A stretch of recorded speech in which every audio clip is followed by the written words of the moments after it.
Hi, a very good evening to you all from India. Thank you for joining us for this Kickstart event of Community Climate Lab. My name is Tara Tripura, member of the Community Climate Lab. Community Climate Lab is an open source research laboratory from India which focuses on developing data-driven solutions to climate change problems through interdisciplinary research. The work carried out in this community is driven by a strong belief that complex problems arising because of climate change can be solved only through interdisciplinary research. And our motto is to develop a range of innovative solutions in the climate and environmental space through student projects and collaborations. We are open for collaboration to brainstorm ideas with people who are excited about developing data-driven solutions in this climate and environmental space. So if you take an interest, please get in touch through our website, which is www.cclindia.org. Now is the time to introduce our speakers for the event today. We have three exciting speakers from three eminent institutes in the USA and China. We are thankful to them for accepting our invitation to speak on this occasion in spite of their very busy schedule. Today, we have Dr. Kishore Kumar from Broad Institute of MIT and Harvard in USA, Dr. Ranjit John from University of South Dakota, USA, and Dr. Yuan Lai from Tsinghua University. I'm excited to introduce the very first speaker of the event today, Dr. Ranjit John. Dr. Ranjit John is an assistant professor in the Department of Biology at the University of South Dakota in USA. His research focuses on the applications of remote sensing and geospatial technologies to study biophysical attributes such as carbon, water, energy fluxes of the Earth's surface at varying scales. Dr. John holds a PhD in ecology and remote sensing from University of Toledo and an MS in geography from Michigan State University. Today, Dr. John will be speaking on modeling of Earth observation and climate data to track land cover, land use change. We are excited to hear from you, Dr. John. Now the stage is yours. Please take it over.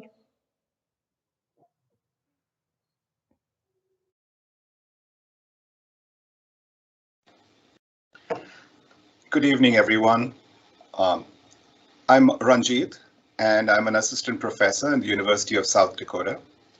I'm here to talk to you about my talk entitled Modeling of Earth Observation and Climate Data to Track Land Cover Land Use Change, Case Studies from Mongolia, Kazakhstan, and South Dakota. So, some background.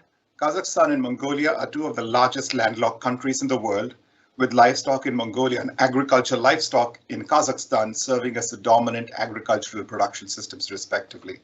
Both countries have very similar ecosystem and precipitation gradients, but very distinct socio-economic, political regimes, ethnic compositions, and divergent land cover land use change trajectories post the collapse of the Soviet Union in 1991.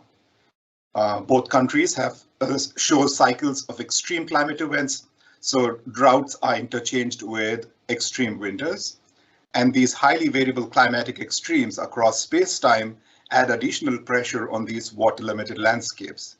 Both countries are part of the Eurasian steppe, the largest extant contiguous grassland ecosystem with high species biodiversity, but also vulnerable to climate change and land cover land use change.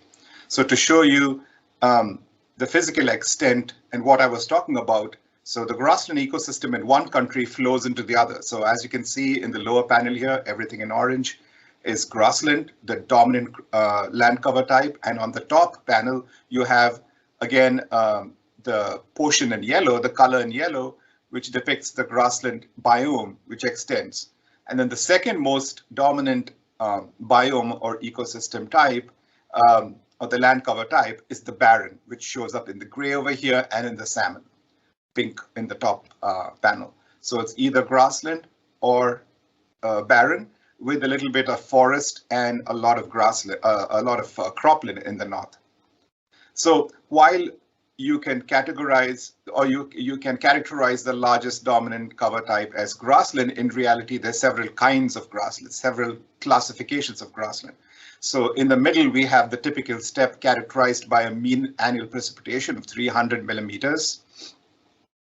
And the meadow steppe, which is a more mesic system with a mean annual precipitation of 400 meters, more greener, wetter, and then a very dry desert steppe along the desert margin with a mean annual precipitation of 150 to 200 millimeters, something like Arthar Desert. So this again, these panels show you this huge extent. When I was talking about largest grassland ecosystem, it really is large. So it goes all the way from the South China Sea all the way to the Black Sea and the Caspian Sea on the margins of Eastern Europe. So in the top panel, we have grassland cover, and the middle we have cropland cover, and in the last panel we have the desert cover. And if you're wondering what these different colors are, the yellow color depicts the stable core of the grassland, the cropland, and the barren. The magenta is the unstable periphery, and then the white is the unchanging, so the unstable core. Well, all of this is good, but what are the knowledge gaps in the Eurasian steppe? So the major knowledge gaps are: what are the changes in land cover, land use change? What are the levels of degradation? What is the state change of grasslands, ecosystem structure and function? Meaning, is the percent canopy cover decreasing, increasing? What is the above ground biomass like? Okay, and all these changes are being brought about by socioeconomic conditions. So what are the changes in socioeconomic conditions?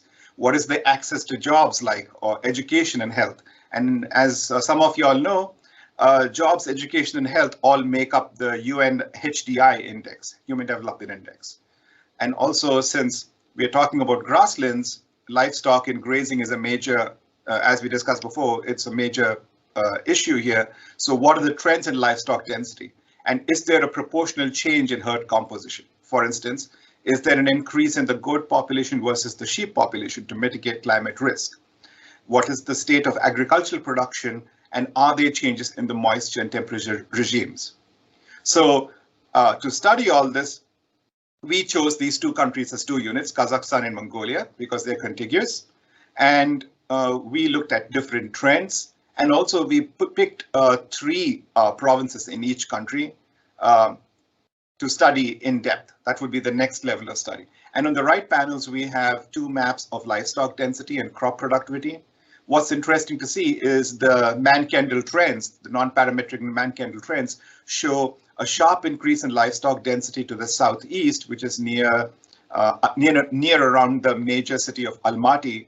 And in Mongolia, again, you see a sharp increase in livestock density in and around the capital city of Ulaanbaatar, where this blue dot is. Similarly, crop productivity is not the same across the country. You find a major hotspot in the north near the capital city of Nur Sultan, and again in Mongolia near Ulaanbaatar. And one would think this is so because things don't happen randomly, right? So this is a very dry area, semi-arid area. So if there's an increase in crops here, it is to provide food security to the major capital cities, either livestock in the south or crop productivity in the north.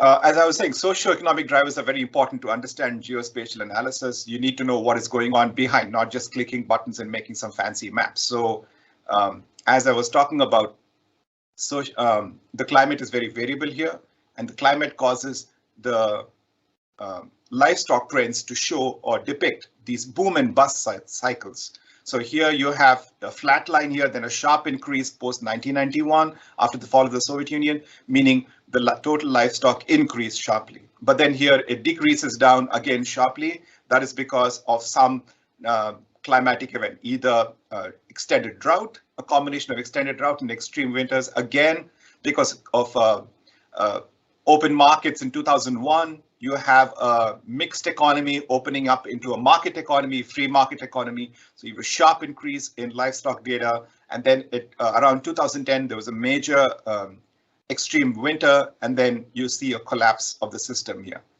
So this is very interesting because this is classic biology, predator-prey relationships, where you see a sharp increase and a decrease, where a tipping point is reached and then the population collapses. But here you're seeing it across an entire country.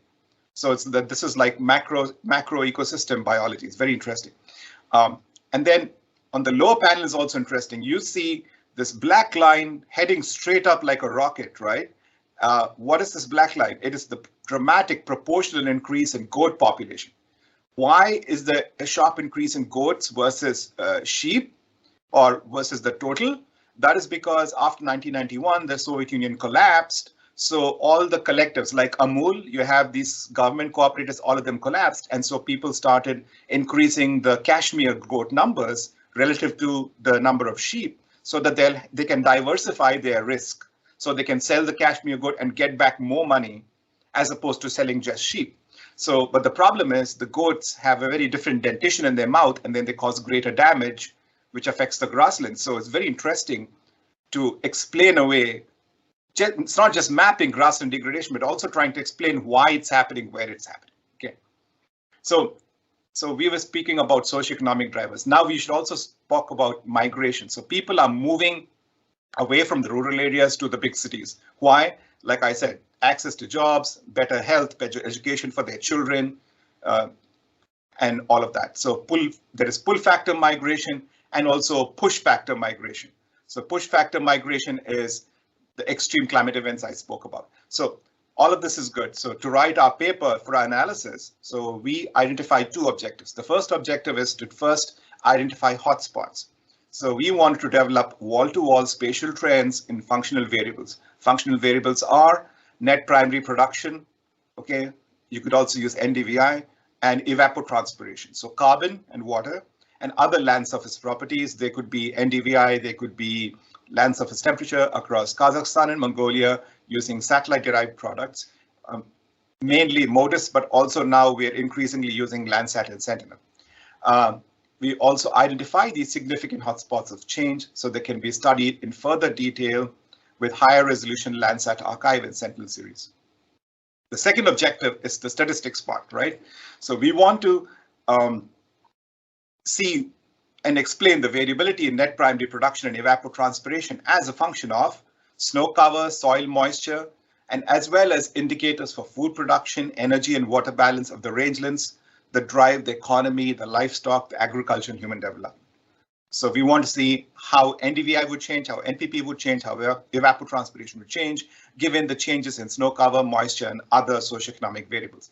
Next, we test hypotheses based on differences in socioeconomic, biophysical, institutional conditions between these two countries and also within the countries to examine the interdependencies between the response variable NPP, ET, NDVI, and all the drivers. So how do we do all this? We use structural equation modeling, which is a primary tool to model data from a suite of remote sensing products and socioeconomic databases with provinces from each country as sampling units. And I quickly want to show you the slide. This slide should have been 2 slides before, but it goes to show the climatic variability in Mongolia. What this is, they're called Hobb model plots. On the left, you have precipitation. On the right, we have temperature. And so you have blue is cool and red is hot, obviously. So you have, you have warm years switching with cool years. And also drought years alternating with wet years. So you have wet years, you have pluvials in the 80s, in the 90s, and then as we get into 2000 to 2010, you can see the major droughts on the left panel. And then when we get into 2010 to 2020, then you see, okay, again, drought followed by wet years, followed by, so you have alternating years. And on the right, we have temperature, again, warm years versus cool years. So this is highly variable. So it's very unpredictable. And as you get into the year 2000 and 2010, you see more heat shock events on the right? You can see those red lines. So this is it's a very interesting way of visualization to take your temperature data for 20, 30 years to put them into standardized anomalies and look at those anomalies across space and time. And I was talking about push factor migration. So here we have your classic land cover land use change classification, but then here we move beyond just, mapping land cover, land use change to show the growth of the large cities, the capital city. What we are looking at is putting this explaining away the land cover change as a function of economy, social goods, and environment. So the economy is driven by GDP per capita, obviously, by employment opportunities, by education and healthcare. So economy, social goods, and also the environment. Is drought driving people in? Is drought driving people away? So you can basically tease away and isolate the loading factors. So the path coefficients here describe relationships between variables. So structural equation modeling is a very nice and simple, easy tool to do this. Next, we have, this is something I like to do. I like to look at spatial heterogeneity. So that showed you, the lateral constructs. Here I want to show you across space and time. Here we have a map of the Mongolian plateau. The top panel is livestock density trends, and the lower panel is population density trends. So in the top panel, we show red shows positive trends, blue shows negative trends. So red shows the increase in livestock, and blue shows a decrease in livestock. So what we find over here, if you look in Mongolia in the north, we find that this is the capital city right in the center. So around the capital city, you have a sharp increase in livestock density. But if you look at the ends of the country, if you look at the periphery of the country, or districts and provinces or states away from the center, the capital city, you have a decrease in the livestock density. What that is telling us is people are relocating en masse to the geographical center of the country where the capital city is. Why? Because there's greater access to jobs, health, and everything else. So similarly, this lower panel shows you the same thing. So you can see a lot of blue, right, in the northwest. What that means is areas on the extremes of the country are decreasing in population. Areas closer to the capital city are increasing in population. Interestingly, this is something that is happening even in India. Our border districts in Himachal Pradesh are seeing depopulation, because most of the young working population has moved to the big cities, and there's only old people or single mothers left behind. So this is happening all across the world, not just in Mongolia and Kazakhstan, also in India. But guess what? Even in developed countries like America, you've got small town America, where all the young people are moving to the big cities, and it's mostly the very old or the very young that are left behind. So if you go to this, Shantanu has been to my part of the world in South Dakota and Nebraska, in the Midwest, you see the same thing playing out in the very, very small cities in rural America, because all the young people want to go to Chicago or Minneapolis. So yes, this is playing out all across the world. People move to where the jobs are. And then how do you explain this using remote sensing then? So you try to link the socioeconomic trends with the spatial trends in MODIS. So here, this is modeled canopy cover on the top panel and modeled above ground biomass in the lower panel. And again, the trends show that there's a sharp increase, significant sharp increase away from the capital city at the center and towards the border districts, meaning people have left, and so there's far more greenery, there's less pressure of livestock density on the land, therefore there's a green up. Similarly, you can see the above ground biomass. You can see a sharp increase in areas and districts away from the capital city, but close to the major cities, you find a decrease in above ground biomass. And this is over like 20 years, so it is kind of significant. And so as the results show, above ground and canopy cover show decreasing trend close to cities and provincial centers, while there's an increasing trend away from the cities. And I did the same thing using a very simple, quick and simple difference image. And this shows you maybe even more starkly that there's a green up very far away from the cities, in deserted areas far away from the city where there's very less human population, but close into the capital city, the province and district in and around Ulaanbaatar, you have a lot less above ground biomass and a lot less canopy cover.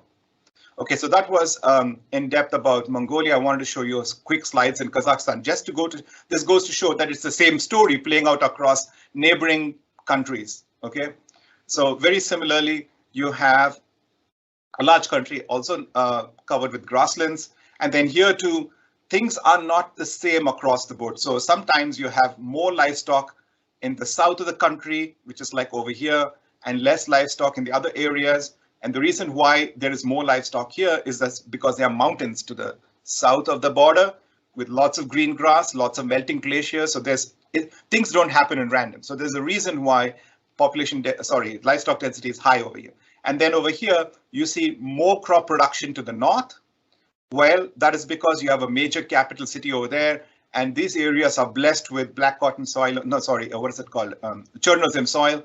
And then they have the best very high soil organic content. And so they have lots of good cropping areas that historically went into action in the 60s during the Soviet era.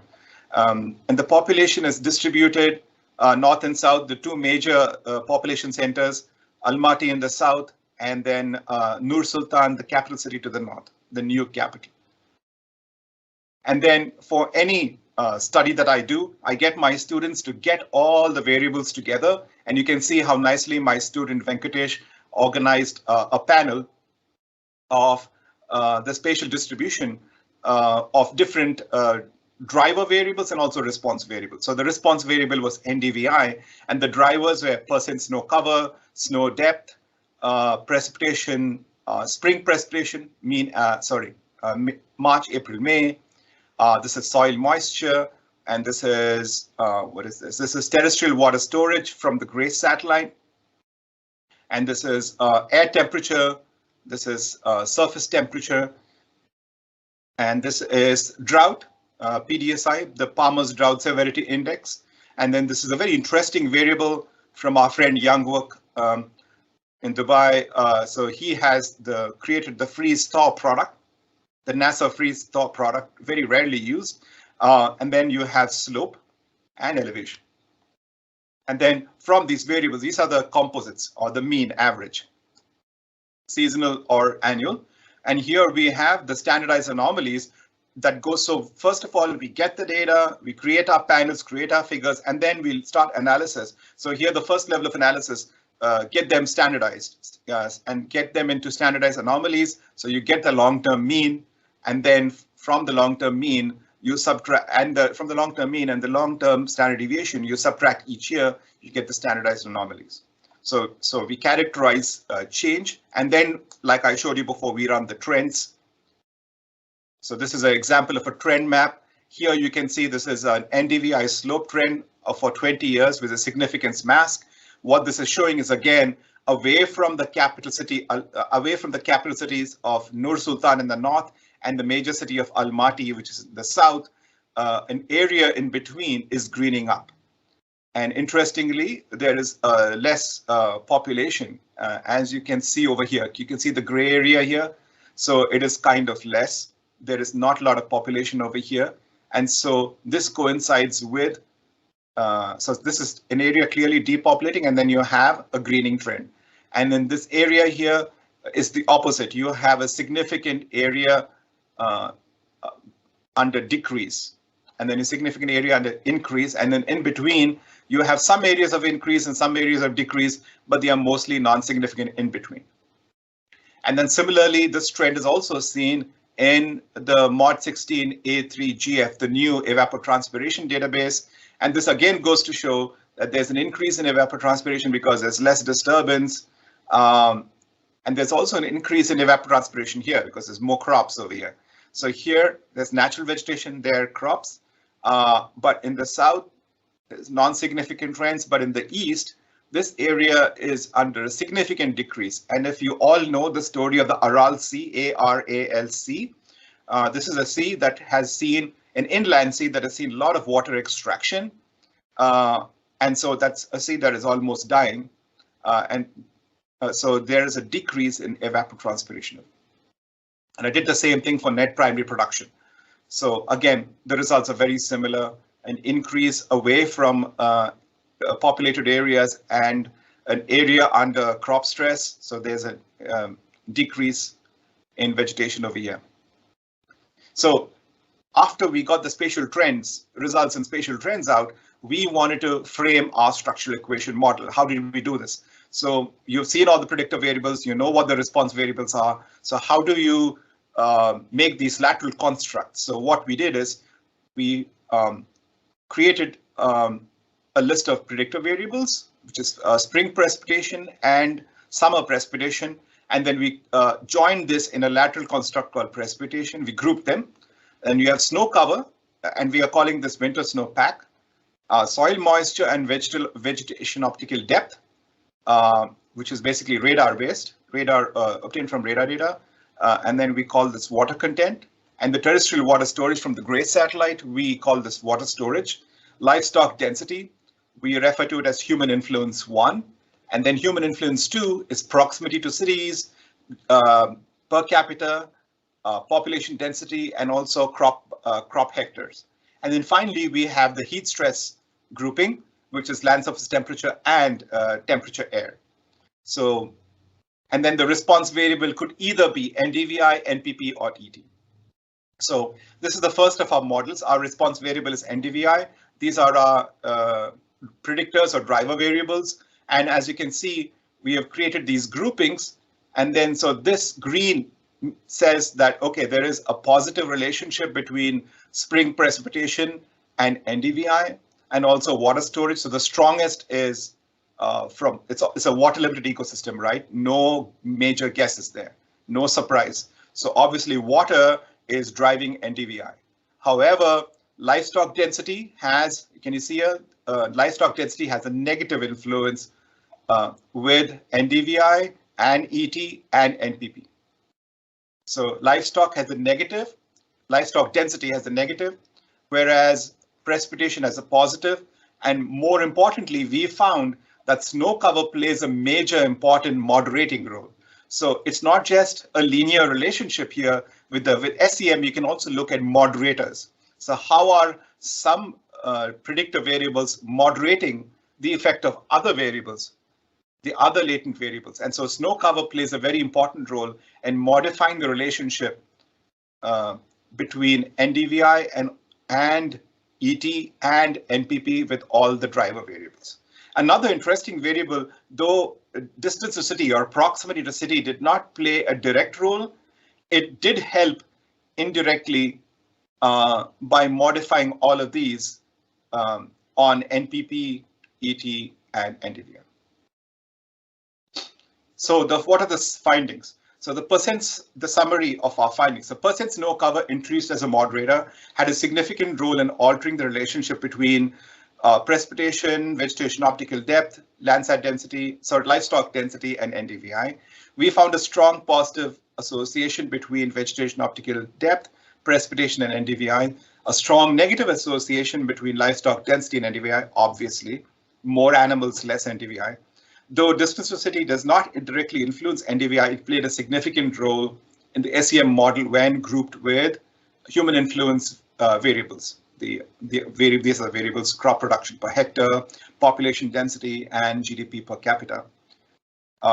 Finally, population density and GDP percent also have a strong positive association, and we think this is because cities and GDP would obviously be strongly linked.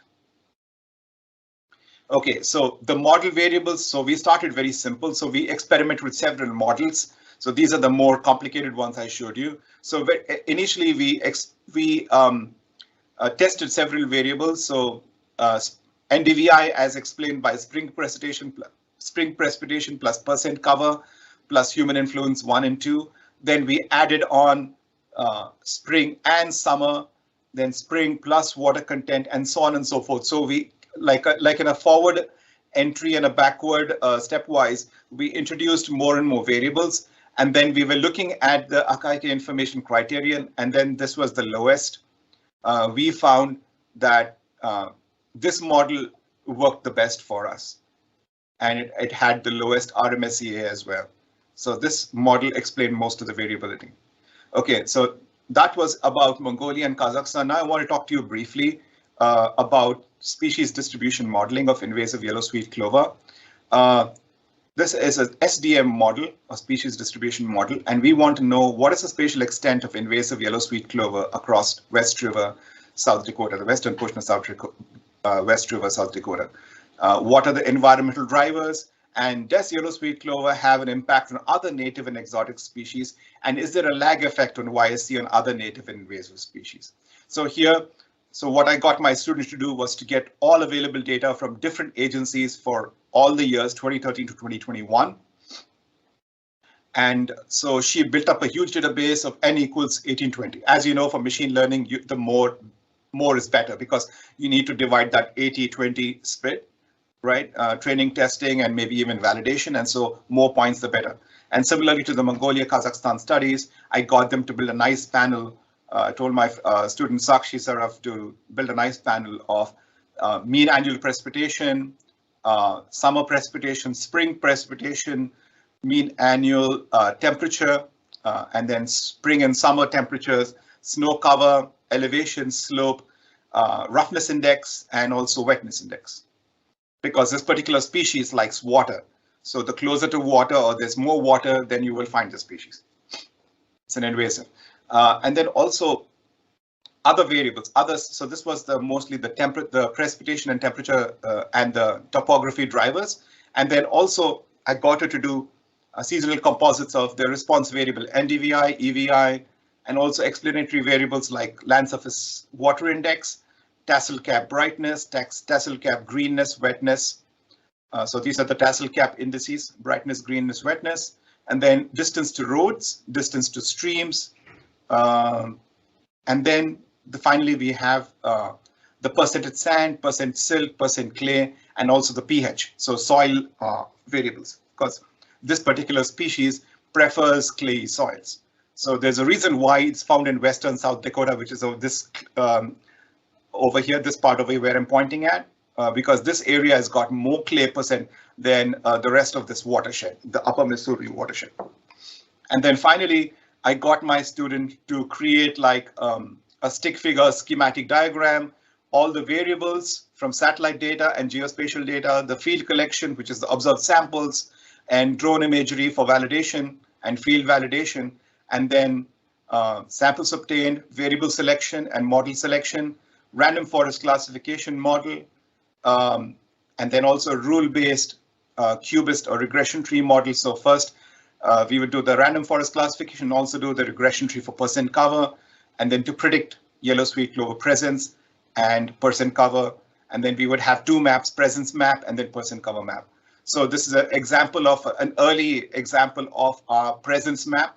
So everything in the yellow is basically yellow sweet clover. So if you look closely, it follows the streams. So it's very close to the streams and the roads. So yeah, this goes to show that a model is kind of working, but this is still work in progress. This is just her first year. She's just at the end of the first year, she's come up with this. So obviously there's a lot more work to be done. Thank you for your time, and I'll take questions if any.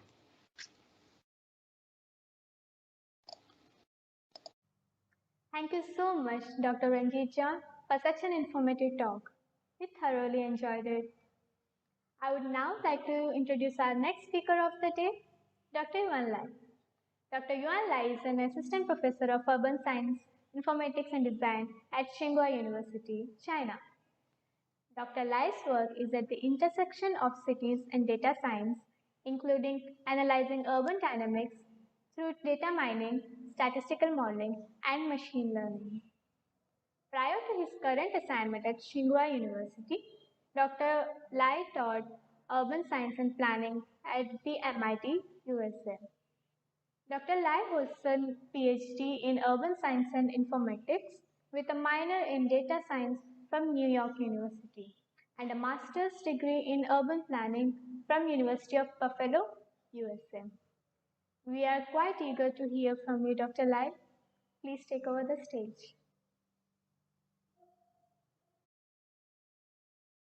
Hi, everyone. My name is Yuan Lai, and I'm an assistant professor at Tsinghua University.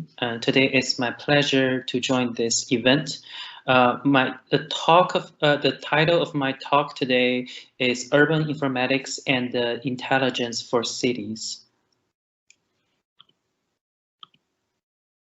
So speaking about urban informatics, it is an interdisciplinary field across understanding the interaction and the combination of people, technology, and place.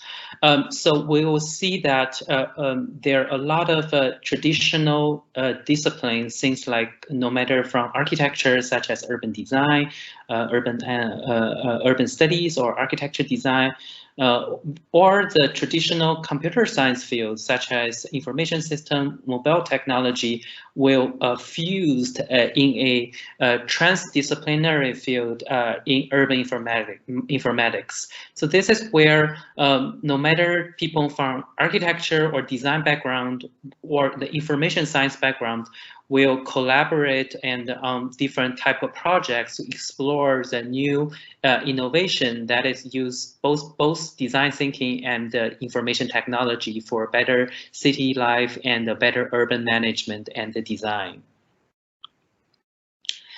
So a little bit introduction of my research. My research cross different scope in terms of the spatial scale. So it ranges from the scale of a place, such as quantifying places using heterogeneous data sources, or the location-based intelligence for operational analytics, up to the neighborhood scale, involving the neighborhood profiling, analytics for small business operation, and the environmental health at the neighborhood scale as well. And then scaling up to the urban scale, which is the city level, including the data networks at the city, or the adaptive urban development to understand the construction and the reconstruction activities. And this is also bring up to the more integrated and holistic understanding through a transdisciplinary field. And one of my research focus is focusing on the integration of between the urban data and the clinical data, mainly for population health and environmental health. So the idea of urban informatics is really starting from the concept of a quantifying self. This is originated back in 2009, where a lot of IoT products and things like smartphones or wearable technology start to appear in the customer market and become a common daily product. And this is where people can use such technology devices to track and to use numbers and data to better inform daily behavior, consumption, or commuting, and these day-to-day decisions. And when we aggregate this individual level data or individual quantification, we will be able to quantify a city. So here is an example of using the data collected from the Nike application. We'll be able to draw a profile of the runners and where are the runners running around in New York City, mainly in the Manhattan area. And so this has become a much larger collective behavioral map that we will be understand the quantification of different type of urban dynamics at a city scale.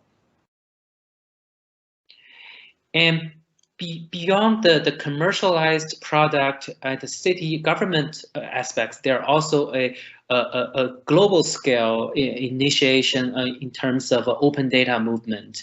So where, on this slide, we can see no matter in North America, or Europe or Asia, we'll see many cities are the leaders in terms of open data portal or the open data sharing. And this becomes a very important digital infrastructure for the city, no matter for the daily operation or the long-term planning and the strategic decision making.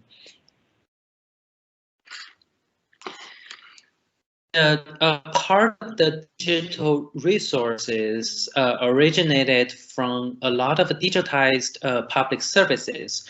One example is a 311 call, which is very popular in many cities in North America, including the United States and Canada. And here we see an example of a 311 call data in Brooklyn, New York, where the citizens are making such phone call to complain about different type of noises.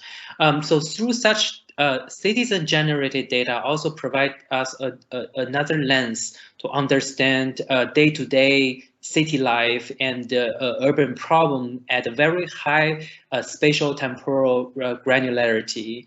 And similar to 311, most of the cities in China also have a similar operation, which is number 12345. It's an equivalent of 311 for non-urgent citizen complaint or public service calls. And utilizing such data analytics will be able to understand a lot of residents' demand and the situations at a very granular level, mainly at a neighborhood level, which from the census data or the satellite imagery data will be not able to understand those very situational context. And another type of data source is also coming from the IoT devices or the sensors. One example is the taxis. So many cities have been implemented the GPS devices in their taxis. So using such GPS collected data, we'll be able to understand almost on a real-time basis in terms of the city transportation logistics and where are the taxis picking up passengers or dropping off people. Through such system analytics, we'll be able to generate more timely and smarter operational system that to coordinate the resources based on the transportation demand. So here is an example of a researcher from University College of London who's working on this visualization dashboard of utilizing the taxi data from New York City. So the transdisciplinary field of urban informatics and all these rapidly growing urban data resources really bringing up a new field of research opportunity. This is where we define as dish, we call it as urban intelligence. So urban intelligence is an intersection across urban data science, civic analytics, and ICT, IoT, automation, and the monitoring system. And we wrote a publication, we wrote a paper last year specifically on how such urban intelligence can be used during the pandemic response situation, no matter to understand the logistical demand or the movement of the human mobility or the disruption of the pandemic to the business operation, many urban issues that we can utilize the combination of a data science, IoT system, and analytics to better understand such problems and to seek smarter and more responsive solutions. And as here we can see that such urban intelligence requires different type of expertise as well, mainly coming from the expertise of computing data and analytics, which requires a lot of real-world experience and understanding of the operational problems that is involving the city government and urban planning and a lot of design issues as well. And finally, there requires a capacity to make such data and make the analytics into the actions. This requires a lot of deployment expertise involving decision-making, policy, and operation capacity. So I would like to show two projects. One thing I have to clarify is for people who doesn't know me, I recently just joined Tsinghua University, so a lot of projects here actually are the research what I did back at MIT as well as NYU. So mainly today's projects are from we're using New York City as a main research area, and in the future I'll be happy to share the progress and the later research that is what we conducted in the Chinese cities such as Beijing or Shanghai. So I definitely look forward to the future exchange of the research output. But today, the first project I'll be happy to share is about the urban energy system, and mainly the building energy and the building system at the city scale. And I will articulate the idea of urban intelligence, how such intelligence can help decision making and a better understanding of the large dynamic energy system in the cities. As someone may know, if you pay attention to building energy benchmarking policy, New York City has been a pioneer in terms of building energy efficiency benchmarking as well as energy consumption information disclosure. So as the local law defined that large building, including offices and multifamily buildings, have to publish their data in terms of energy consumption and emissions on the annual basis. So using such data, we'll be able to create not just visualization, but also analytical models that can help the future decision. So here it's a snapshot of the such data. This is part of research what I did through my PhD study, and as well as research collaboration with my colleagues at NYU. Where you can see this energy and water disclosure data report a lot of information, including the building ID and the energy consumption and the water consumption at each building level. And using such data, we'll be able to generate aggregated understanding, such as a breakdown of fuel types and how such different fuel end up with different end uses, no matter for space heating or lighting or the cooling or the hot water. One important value of such quantification is to help the city to understand which end use are the major consumption involving especially the polluted heavy fuel such as fuel oil or steam that have also potentially could be replaced with better and cleaner energy in the future. We'll talk. I will talk a little bit about such energy, green energy replacement in the later slides, because this is not an easy task. Specifically, in the context of New York and North America, energy is such a commercialized area that is very mature in terms of marketing. So how just solely use a policy is very difficult to shape and change the market demand. In this, we need to understand a little bit more from the financial aspects as well.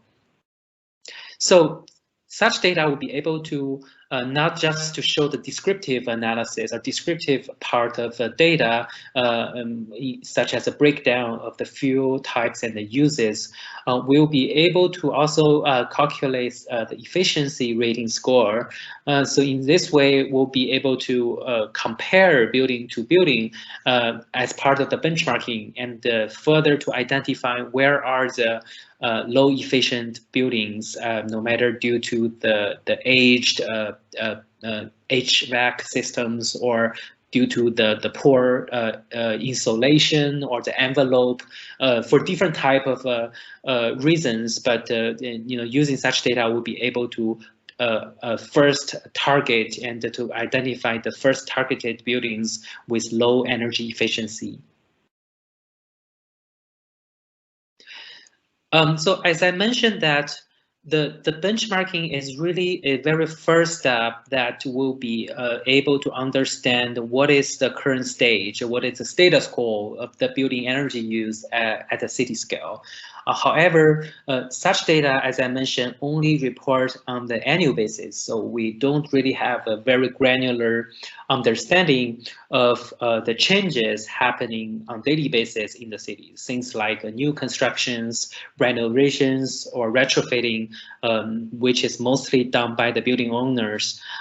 So in this project, under the overarching theme of a building energy system, we explored how to use natural language processing as part of the knowledge mining tool to process unstructured data and further utilize topic modeling to kind of identify different type of theme of building reconstruction and the building renovation. And by quantifying the topical or this kind of thematical structure of the construction activities, will be able to further quantify the adaptive reuse activity in different location at a geolocation, each point at the geolocation scale. So one example, as we can see on the left side, there's a map of a New York City. Normally, we only know the reconstruction or the renovation activity based on their time and location. Usually, the building owner or the architect will submit a application describing what will be the renovation activities, no matter is switching the fuel or replace a faucet or redo the kitchen area, different type of renovation activities. However, this usually is defined by different cities differently with different categories and classifications. It's very hard for us to understand thematically what's the composition of a renovation, what's the composition of an addition or the change of use across different cities. So in this project, we use natural language processing to construct a topic model. So using such model, we'll be able to further quantifying the composition of a renovation, addition, and change of use for each construction activity.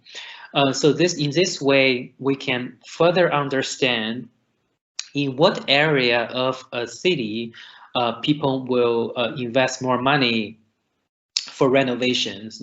So renovation usually related to better energy efficiency, and in what area the building owner tend to invest more in addition, which is adding more rooms or adding more architectural square footage, which will end up using more energy. So this is probably a new kind of exploratory analysis for us to understand. Maybe there will be better way for the classification rather than the solid and the rigid categories, which is conventionally used across different departments in the cities of the states. And after analyzing the thematical composition of a reconstruction activity, we can utilize such understanding combined with the financial information, such as how much money each owner invested and what is the expected return based on the retrofitting, to calculate more sufficient and more sophisticated decision models for the analytics purposes.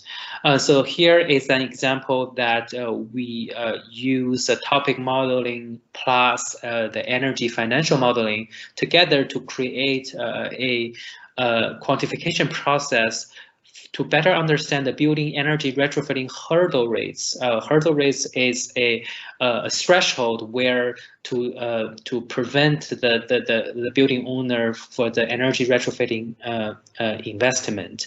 Normally, it's due to the long period of a return or the very high first-hand cost for the investment. Probably for the very first time, using such methods, we'll be able to quantify what is the hurdle rate for each type of energy retrofitting or the building retrofitting that building owner consider based on the real and the historical data in New York City.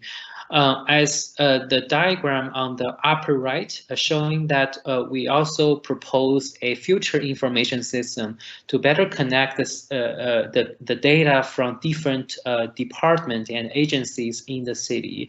For example, currently there are multiple data sets managed and created by different agencies. On one hand, we know that the Mayor's Office of Sustainability is in charge of energy benchmarking and the energy auditing. Usually this department will manage the benchmarking data. On the other side, the Department of Buildings usually conduct the building permits issuing and the building construction management. So they also have a different part of data representing the construction activities.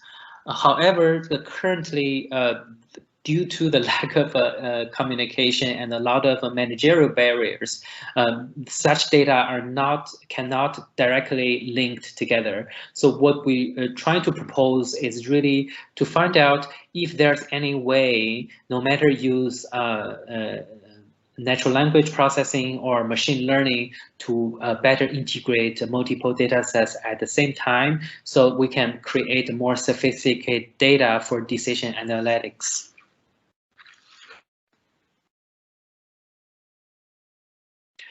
As I mentioned at my very first slide, that urban informatics is involving data, places, and the people. So people and places is very important aspects, and this is normally probably is more important consideration for the disciplines such as architecture and urban planning, and less a concern for the computer science discipline. But in the context of urban informatics and urban intelligence, the idea of a community engagement, the idea of a physical planning and design is very important. And here we proposed and explore an integrated approach for street trees data collection, and trying to understand if in the future there will be a more integrated information system to connect the data management, analytics, and typical planning design and citizen science. So this is where we previously explored a project called NYC Polandscape. And as people who study environmental science or environmental health, you may know that the impact of the street trees is very important, and no matter from the ecological perspective or the public health perspective. And usually there are a lot of studies exploring the idea of environmental justice, and in terms of greenery coverage or the density of street trees in different area of the cities. And in this project, we explore a new idea that is involving the pollen, which is connected to the species of the trees across different area. For the people who don't know about NYC and the New York City tree data, I just want to give you a very quick introduction. So New York City tree census is one of the largest participatory data collection project done by the U.S. Agencies so far, mainly focusing on the forestry. as we all know that, I mentioned the ecological benefit of the trees. Here is a summary of the ecological benefits estimated on the city scale. As we can see, there are huge, no matter the environmental for the stormwater treatment or the air pollution alleviation or the total health benefit.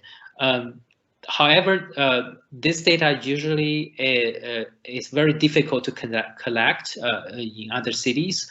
New York City is one of the very first group of cities who has been exploring the participatory approach for such data collection. So every 5 years, similar to the population census, New York Department of Park and Recreation will organize a tree count activity involving more than 2,000 volunteers from across different neighborhoods in the city. Just go out to the street and take the measure tapes and a notepad to take down the data in a very traditional way, but through the whole year, it has been it turned out very effective. For such approach to collect the tree data. One interesting coincidence with the tree, as we can see on the right side, is that the peak season of the asthma emergency department visit, hospital visiting, every year is kind of a concurrent happened with the peak season of the pollen.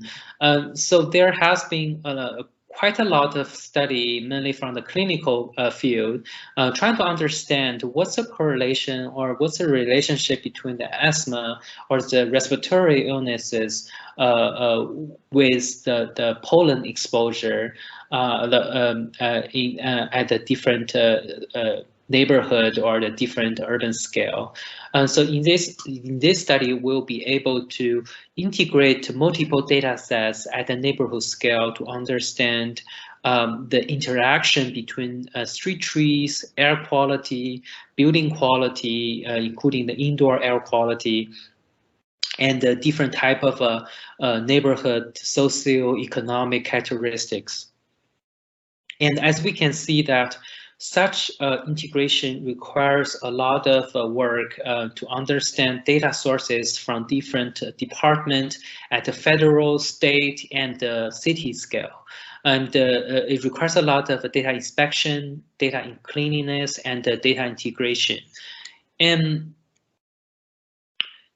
so here is a result of this data integration. So by linking the species identification and their pollen activity and the severity in terms of allergenicity, we'll be able to visualize the pollenscape at the city scale. As we can see here is top 20 species based on the number of trees in the entire 5 boroughs of New York City, and the color indicates the severity of the allergenicity.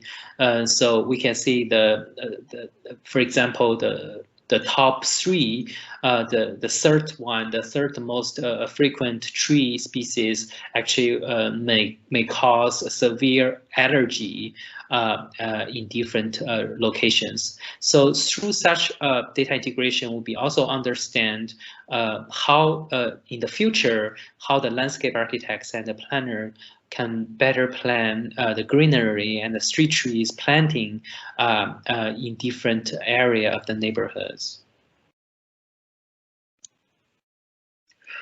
And the one thing I have to point out is urban intelligence, specifically for public health, requires a lot of data, not just from the environmental part, but also from the social and economic side. And this has been well known and for decades that public health is not just an environmental issue, but also a social economical issue. So for example, here we can see the spatial disparity at the neighborhood scale among the populations involving asthma hospital visit, air quality, and the vulnerable population. What we find out is that besides the air quality exposure and the pollen exposure, the fact that the public housing units, who lives in the public housing units, is a very strong predictor that is involving the vulnerability of the respiratory illnesses and the allergy.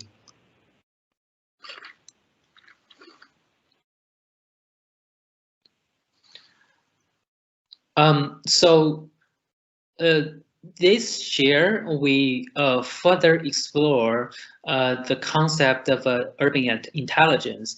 As my previous slide showing the Venn diagram of urban intelligence, we're trying to explore this idea through three lenses, right? Three lenses involving data, analytics, and deployment.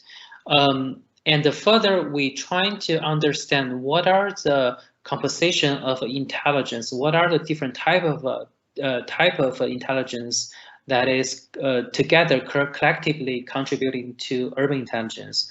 So here we identify three types of intelligence. The first one is the data intelligence, usually coming from the urban IoT and the urban environmental sensing, which enables us to understand city quantitatively and on a real-time basis with very high spatial and temporal granularity. And second type of intelligence is crowd intelligence, as I presented earlier in the NYC tree census project. A lot of information and the data collection in the city, specifically speaking, requires a human capital. And this is not just the staffs and workers from the city agency, but the regular residents and the regular people from the local neighborhoods. So this requires a lot of partner building and the community engagement involved beyond the technological aspects. So there are a lot of social efforts involved as well. That is to provide the feedbacks, no matter through the participation or through the user feedbacks of the digital technology devices or digital applications. And the third type of intelligence under urban intelligence is design intelligence. So for people who coming from the background of architecture or urban planning, probably know this better, that the design intelligence is a type of intelligence which is very difficult to replace by machines. And so this involving a lot of a lot of qualitative information processing and the information intake through verbal or imagery or the imagination. Through the design intelligence, we also be able to improve the digital interface and the application through different type of design iterations, and also the communication between designers and the general users as part of the user testing phases. So all together, holistically, we'll be able to achieve the idea of urban intelligence through different type of expertise and through different part of the iterative process using data and people and design. So I believe these are my sharing and a little bit of my presentation of the research. So as I mentioned, a lot of projects has been conducted mainly in New York City, and I will be happy to follow up with my recent research coming out very soon that is involving the city in China as well. So thank you for listening, and I'll be happy to take questions. I'll be happy to get contacted through my email addresses here as well. Thank you. Thank you so much for the talk, Dr. Lai. We look forward to the results of your upcoming publication, and all the best. Now, I am introducing the final speaker of this event of the day, Dr. Kishore Kumar. Dr. Kumar is a computational biologist and an experienced data scientist at the Broad Institute of MIT and Harvard in USA. He has vast experience in applying machine learning and artificial intelligence methods to fields such as biology, engineering, business intelligence, and several other fields where large data can help gain important insight. Today, Dr. Kumar will be talking about machine learning application in environmental and ecological sciences. He holds a PhD in distributed computing and an MS in statistics from University of Connecticut, USA, and an MTech in computer science from Indian Statistical Institute, Kolkata, and an MSc in physics from IIT Kanpur. We are excited to have you here, Dr. Kumar, and now it is over to you.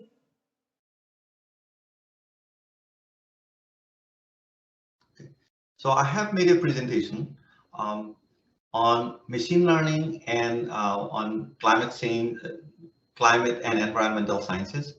So let me first begin by sharing my slides. So now you should see my slides, and I'm going to put it on slide view mode.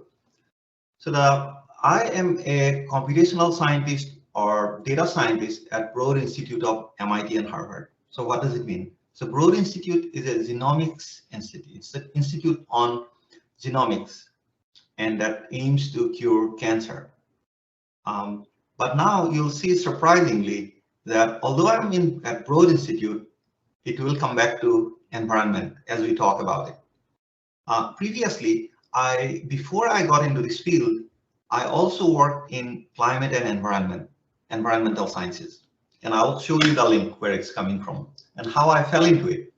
And then we are going to talk about what challenges I faced, what skills I had to pick up, and what I had to do. So my journey began in the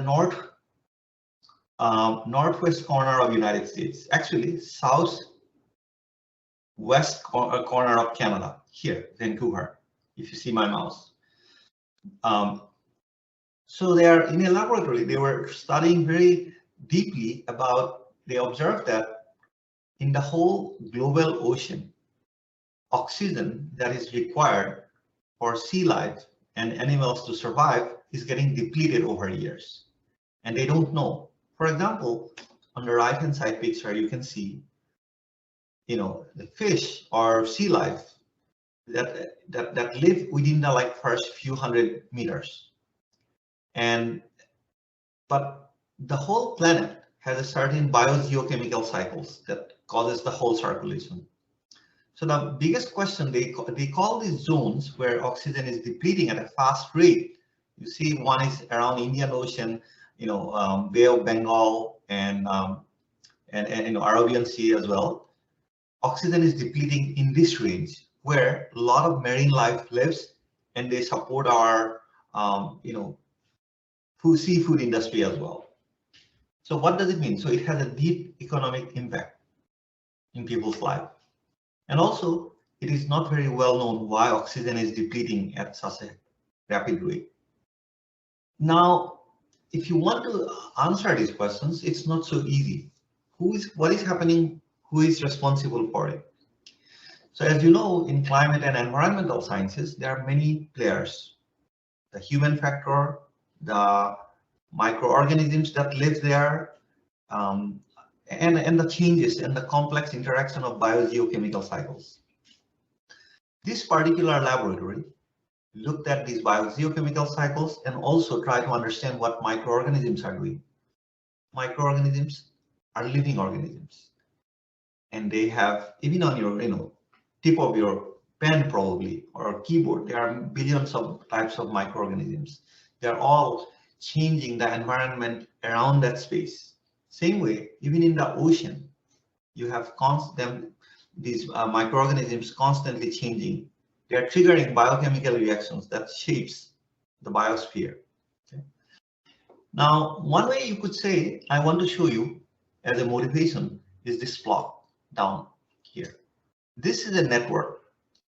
These nodes are organisms, and these edges are that they do interact together. They don't show up alone in isolation.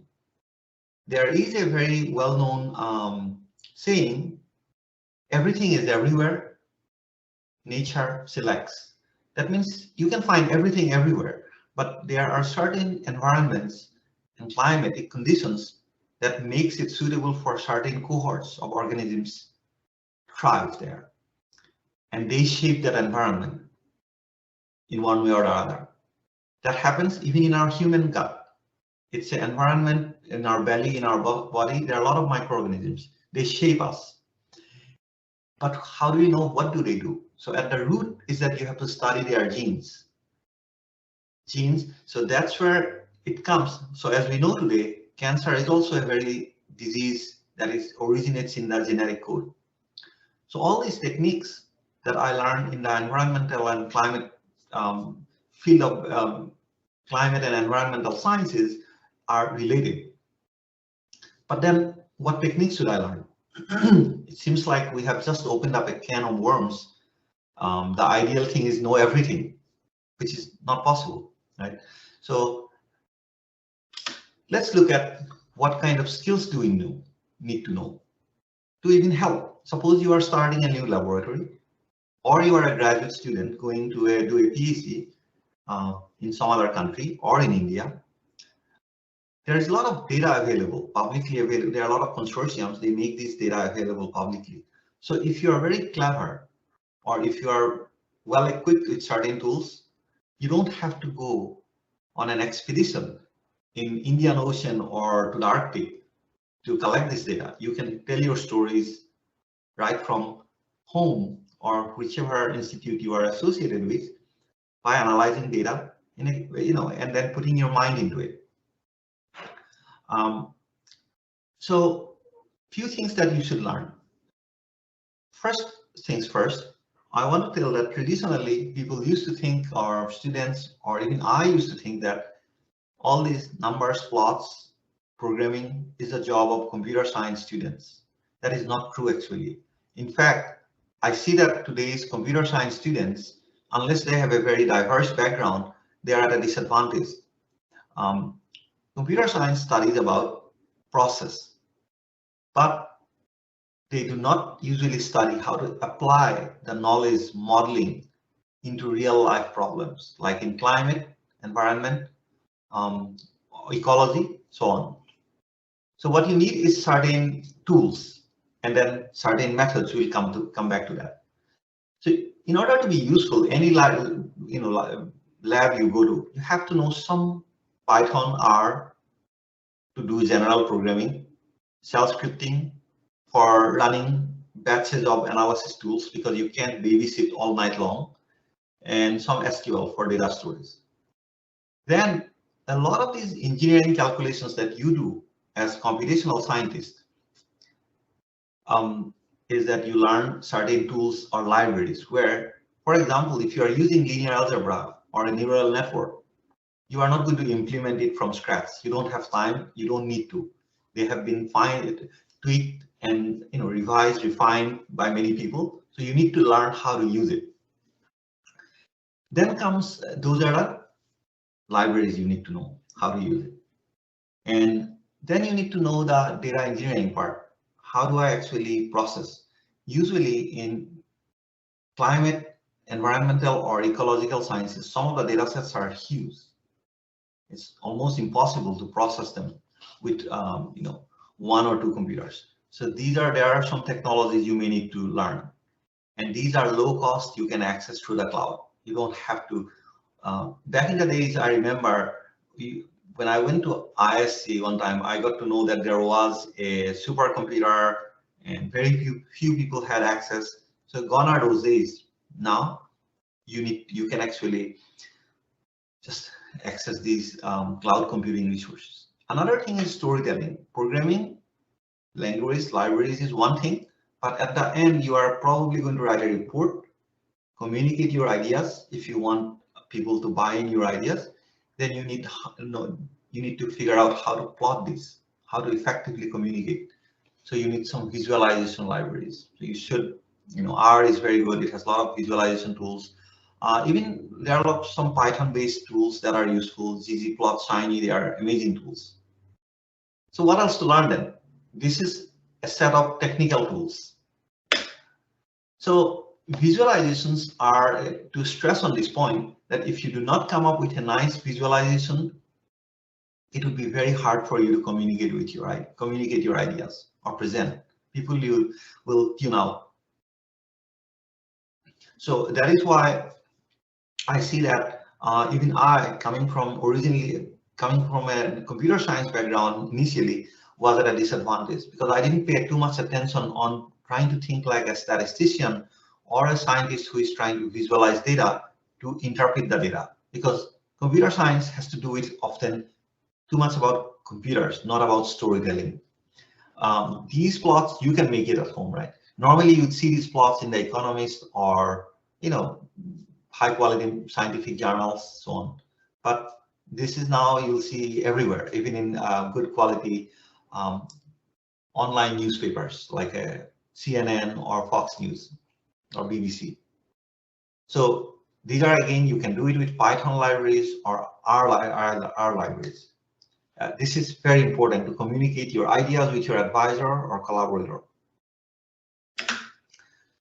So now let's think about, say we talk about like, okay, I would like to do machine learning. I want to apply it for climate or environmental sciences.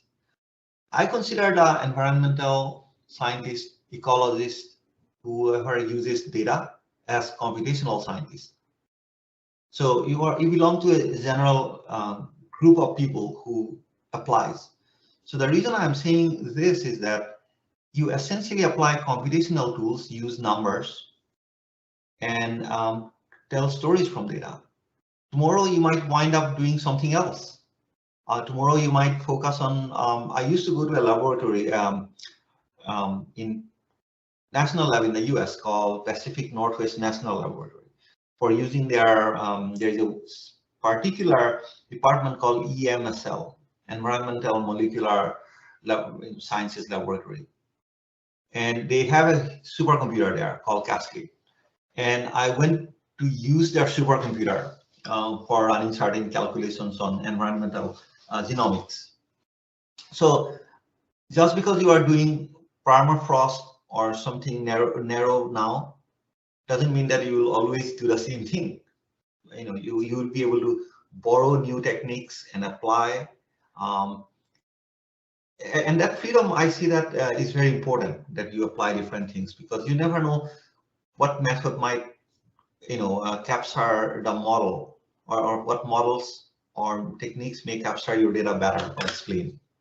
For example, at the very least, you have to start with make sure that you know linear regression and constrained linear regression, such as lasso regression. And Scikit has some good tools about it. And also, once you fit these models, make sure that you can validate the results, like that it fits well. Do not stick with just one method. Similarly, these are like visualization tools again. A lot of fields, I see that ecologists and environmental people, they like to see visualized clustering, unsupervised. Here, this is just an example. I took some handwriting. It's not even my analysis. It's able to classify them, right? Cluster together using tsniplot, which is very useful, or apart from PCA. Standard k-means algorithm just for clustering. This is another type of, these are clustering algorithms. The first one I showed is a linear classifier, right? These are not linear classifier. Then another very powerful method that people like to use, but they don't exactly know why it works for a particular model, gradient boosting. These ensemble methods are extremely popular because your data is complex, so you can take in all these different variables and try to fit it. One other thing to know is that a lot of machine learning methods, even if it fits the data, you may not know why it fits the data. It just fits it, learns it. Sometimes there is also an emphasis on many scientists, by many scientists, that great, it fits your data. If you want to tease out cause and effect, then it is slightly different. Then you may have to actually use models that can explain what factors are driving the change. So then, of course, you guys are all doing deep learning, which is essentially mostly coming from deep neural networks. You train a whole stack of neurons, layers of neurons, and then with your data, and hopefully it fits the data. Again, here it is like a black box. It just learns your data. But for this, if your data size is large, then you may have to use hardwares that can handle such computation. For large data sets, also these deep learning models need a lot of data, a large amount of data. So that is actually neural networks. This is the deep. It has many layers essentially and different architectures. That's why it's called deep actually.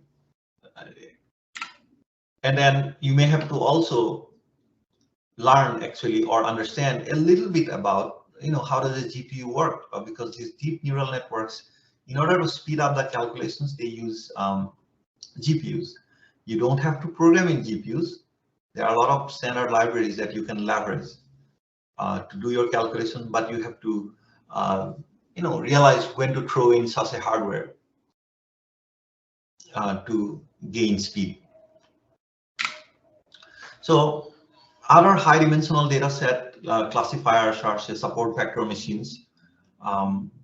Those are also important methods.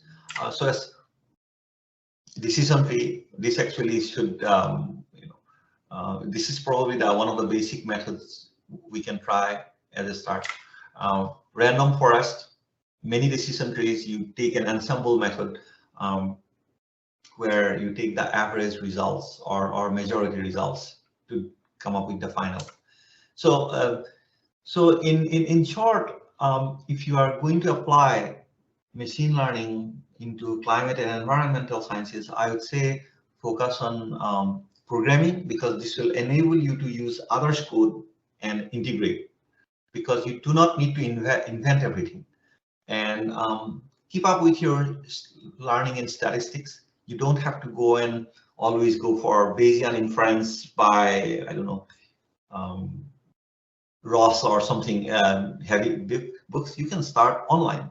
And one great thing about it is that back in the days when I was doing my studies in statistics, it was mostly a textbook and learn from there, but the access to data was very little. Even if there was data, there was this old clunky software called SAS. It was very hard to use. Today, you have lots of libraries. Also, R or stat models are good for statistical based machine learning, and scikit-learn, the machine learning libraries, they don't care about the p-value and others or the statistical explaining. So there are two different tracks here. Same method. The machine learning methods focus on just learning the data. Statistical one also the significance test more seriously. So sometimes you have to see, some journals might want that I want you to explain the statistical significance. Then you have to switch libraries, because machine learning libraries do not focus on those. Similarly, keep learning the math. There are books like Mathematics for Data Scientists, Linear Algebra, Basic Calculus, Basic Optimization. Those you don't. Then different machine learning techniques. The more you learn, better it is. At least start reading papers, watch videos. There are lots of online training programs. Yeah, so those are the things you can do. Yeah, finally, thank you. That is all I had to say. And if you have any questions, I'll be happy to answer. Thank you so much, Dr. Kumar, for your talk. We now know how to better equip ourselves to build a career in machine learning and artificial intelligence. I would like to take this opportunity to thank all the speakers once again for being a part of this event. On behalf of Community Climate Lab, I thank all who could join us for this event. We will now have Q&A session shortly. Please stay tuned.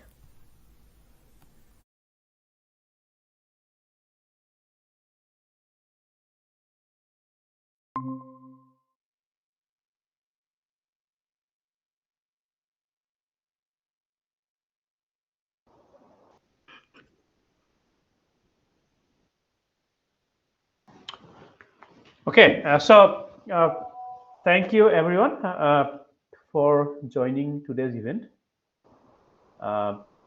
It was really nice to to listen to the speakers, and I really want to thank all the speakers for taking the time to come and speak in the occasion. And unfortunately, they're not. They had to leave, and we might have speaker actually coming in and joining us live for this session. Otherwise, I just wanted to go around the room and open up this session for discussion. So I'm Dr. Santanu Goswami. I'm the founder and director of this Open Community Lab. I'm a climate scientist, and I just want to tell you that you please go ahead and introduce yourself, go in the room. Maybe I can just say the name first. Jim Lee, come forward. Hello everyone, I'm Jimli Patwari. I'm a third year mechanical engineering undergraduate from Assam Engineering College. Currently, I'm working on permafrost mapping using a physics-based deep learning model under the guidance of Shantanu sir in Community Climate Lab. Yeah, happy to connect with you all. Thank you. And then, Sonali, can you please come and introduce yourself? Hello everyone, I am Sharnali. I graduated this year with my bachelor's in civil engineering from NIT Silchar. Currently, I am at IIT Delhi working as a project staff, and with my research interests include like climate change, remote sensing, and understanding like various aspects of the climate system. I'm very happy to connect with you all. Thank you. Great. So, Gayatri, do you want to come on and introduce? Hi everyone, I'm Gayatri Sharma, a third year mechanical engineering student from Assam Engineering College. I'm currently working in topic modeling of climate disasters under Shantanu sir's guidance, and very glad to be here with you all today. Great, thank you. And Tripura, maybe you can introduce yourself. Hello everyone, my name is Tripura. I have finished my master's from University of Hyderabad, and currently I'm working on permafrost degradation using remote sensing techniques. And I once joined a workshop at ISC, and ever since I decided to start working on climate change. Thank you. Great. And Abhinav, you want to introduce yourself? So, hey everyone, thank you for joining with us, and very good evening to all. And myself, Abhinav, I'm third year student at Delhi University. I'm studying physical science, and I'm also studying data science at IIT Madras. And as a part of Community Climate Lab, I'm working on topic modeling of climate disasters in the context of India. So yeah, it's going great. Great. Subrot? Yeah, hello everyone. I am Subrat Kishore Datta. I have graduated from Assam Engineering College. I'm majoring in computer science. So in CCL, what we are studying as of now is we are actually studying the permafrost landscape in the Barrow region of Alaska, and we are studying how it is related to various indices like vegetative indices as well as the water indices there. And apart from that, we are also researching about various deep learning architectures as well as various platforms in deep learning and how it can be deployed to solve various problems in climate change as well as in environment as well. So it was great connecting with you all, and thank you from my side. Yeah. Great. Mayank, you please come forward and introduce. Yes, you are.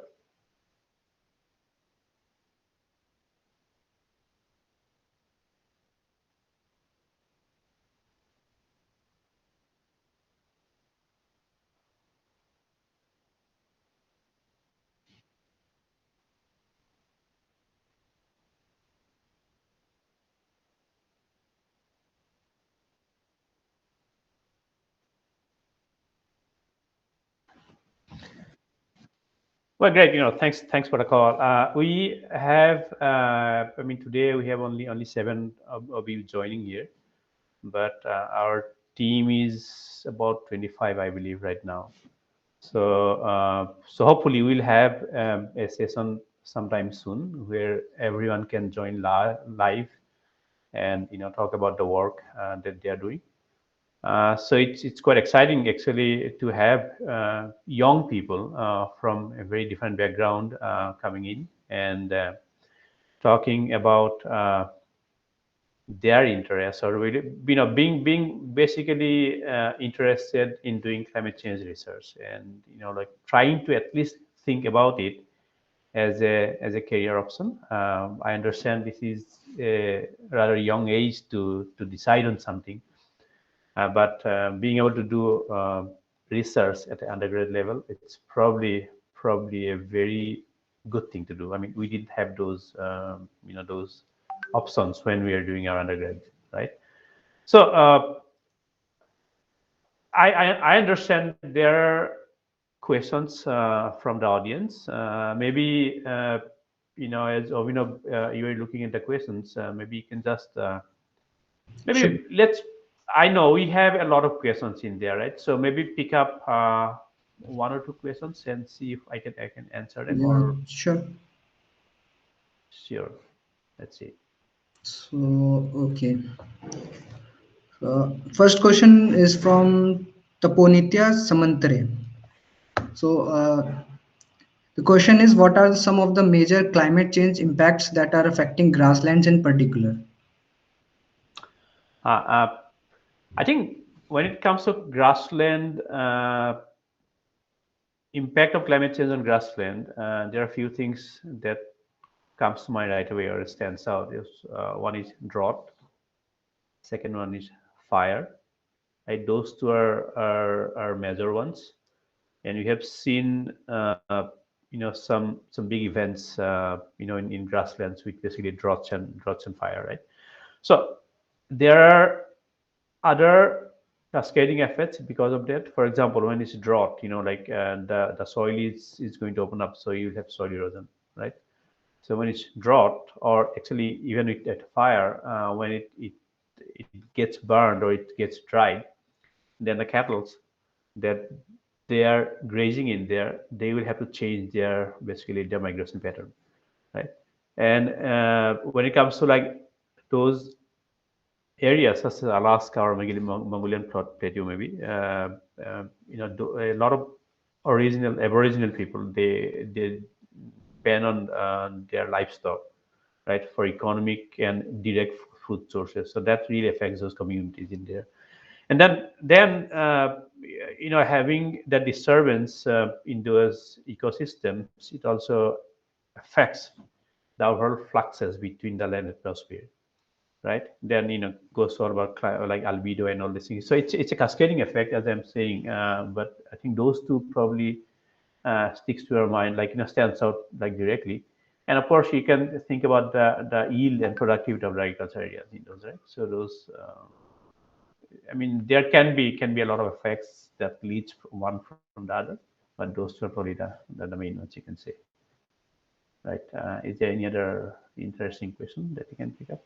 Yeah, Some okay. questions might be directed to speakers actually. Yeah. Yeah, so this one's really interesting. So, Sri Lakshmi is asking, what are the major differences between the smart cities in India and the US Yeah. and cities like Beijing and New York? Yeah, that's a very interesting question, because Dr. Yuan Lai, who is based in Tsinghua University, right?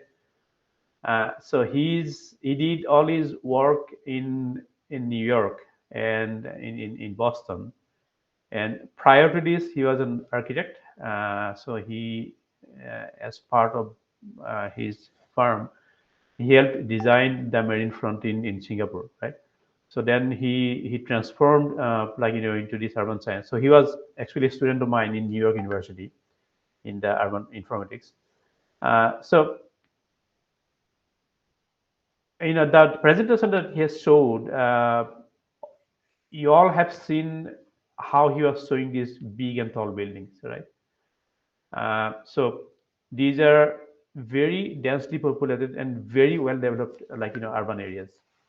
And in those areas, especially when it comes to New York City, uh, they really build the ecosystem to the level that it is very data intensive, and it's very data intensive. Data intensive in a sense, they converted their old data that normally all urban areas they collect into digital, and then they deployed a lot of IoT sensors, a lot of IoT sensors, we started actually producing a lot of data, like in real time, right? So same thing is, I believe, is happening in China. Same thing is probably happening in Singapore.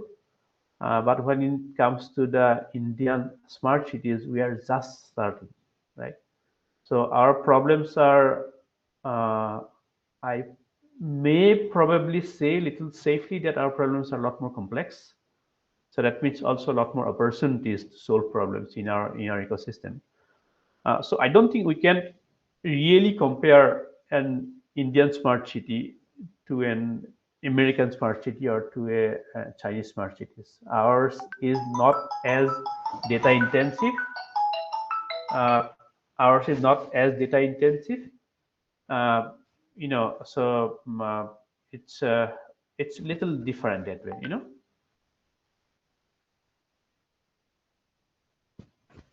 So just give me 1 second, and Dr. Ranjit John, he's actually trying to get into the call. Let me see if I can actually bring him in.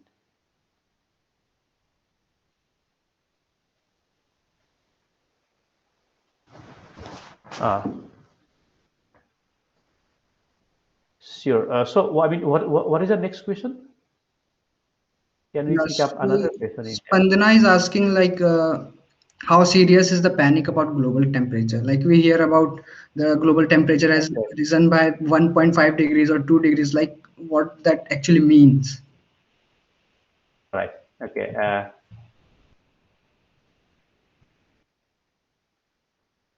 So that's let me see how do I take the question. It's she talks about panic about 1.5 degree versus 2 degree, because uh, these are scenarios, right? These are basically 1.5 degree warming scenarios and 2 degree warming scenarios. Uh, Even though this is just 0.5 degree difference, uh, that 0.5 degree can be, it can actually do a lot. I mean, it can change things quite differently. For example, let's say warming scenario of 1.5 degree, it would destroy. Uh, yeah, Dr. John is here. Okay, welcome, Dr. John. We are actually live, so we are in a live session. Um, so 1.5 degree like scenarios would destroy about 70% of the coral reef. But if we talk about 2 degree warming scenario, it is going to destroy about 90% of the coral reef, right? So I mean, I can again, it's then you come to RCP scenarios. If we are going to choose 2 degree instead of 1.5 degree, maybe we are already more like giving it up on saying that it's I mean, there's no point of picking up 1.5 degree. Let's pick up 2 degree because it's going to be warm anyways. I mean, I think we are already into that stage where we are starting to feel like as a community, as a globe, that we got warmed up enough. I mean, there is no question about no point of questioning about climate change anymore, right? So yeah, Dr. John, welcome. Your mic is muted. You might want to unmute yourself.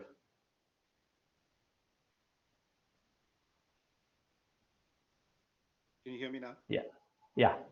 Okay. So is there? So there was, yeah, we are just starting as a panel in here, and like these are just few people from the group. Other people are, yeah. I mean, we thought it'll be like too big of a panel if we just bring in everybody. absolutely, So yeah, thanks for joining in. We understand it's early morning in there. So maybe if there is, if there is any question for Dr. John, you can just point it out. Yeah, it's really good. Ranjit has joined us. So the question to Ranjit is: to what extent does farming and cattle cultivation contribute to climate change? Like India has a huge farming. It's known for all over the world about farming and such. So can you answer this? Yeah, that's a big question that would probably require an answer that I might not be able to do justice to. So cattle cultivation definitely, I mean, according to the Brazilians, the sheer amount of cattle in India could actually lead to an increased methane influx, outflux or whatever. So yes, um, cattle, we have a lot of cattle that could contribute to methane. But farming, we're not just talking sustainable farming, we're talking about intensive farming with a lot of fertilizer input, uh, with a lot of pesticide input. So one wonders about the sustainability of it all. On the one hand, you need that to feed a country like India. And it's not just, you're not just feeding India, you're also feeding South Asia. So um, I can't give you, there is no straight answer. Um, and also, one should understand that our water resources in India are extremely strained as it is. And the monsoon, which we all depend on, Indian civilization is built on around the monsoon, right? Our families, our religions, our festivals, even everything is built around the monsoon, and that is becoming increasingly variable and hard to predict. Even the IMD models don't work anymore. You must know about that.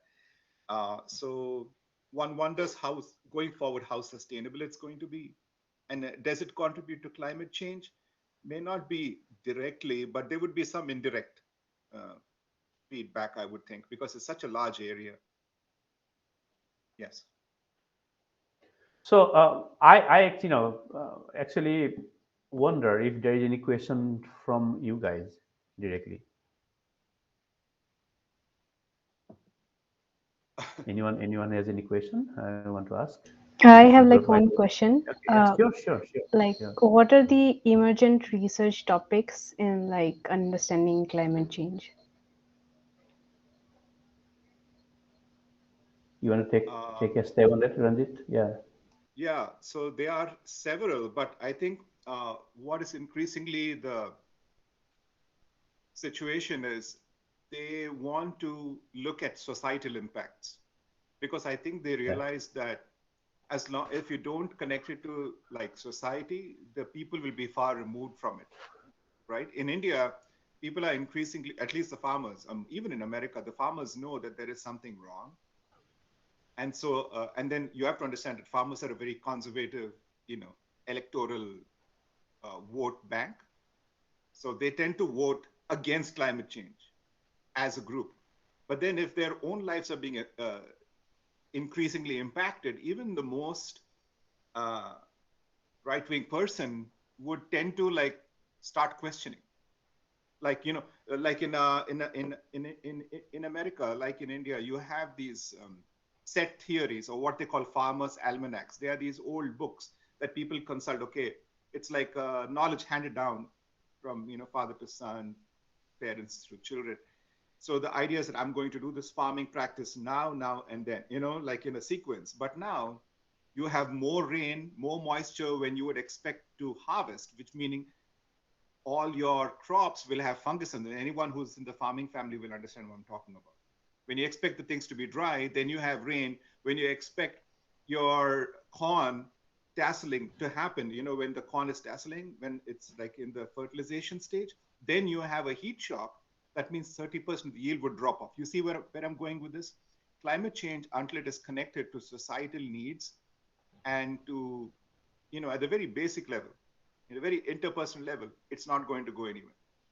So I think there's increasing focus on science communication and then applied research. Instead of like sitting here and saying, oh, I will validate that and I will validate this and I will project that, they're talking more. So if you look at the latest IPC and the AR6, there is increasing, am I right, Santanu? That is what Harini does a lot, right? She tries to Yep.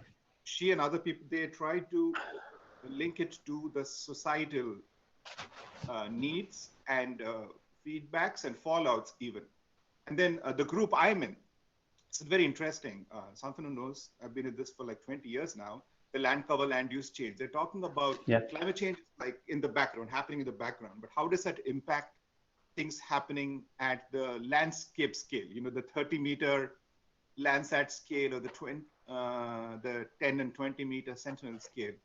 So how are these landscape level processes modifying land cover and land use, and then what would be the climate change impact on that? Meaning, if you're clear cutting forests, then you're going to change the energy balance in that area.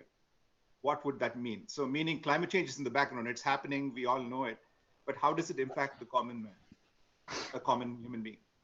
I hope that answers your question. So that is like the cool topic is like synthesis. If you want in a, like a brief one-liner, one word, so the new questions is like not so much predicting. We know that it is happening. The grids are smaller because of huge computational power. We can do a better job of it. All of that is good, but there is increasing need to connect it, to make it relevant. Okay.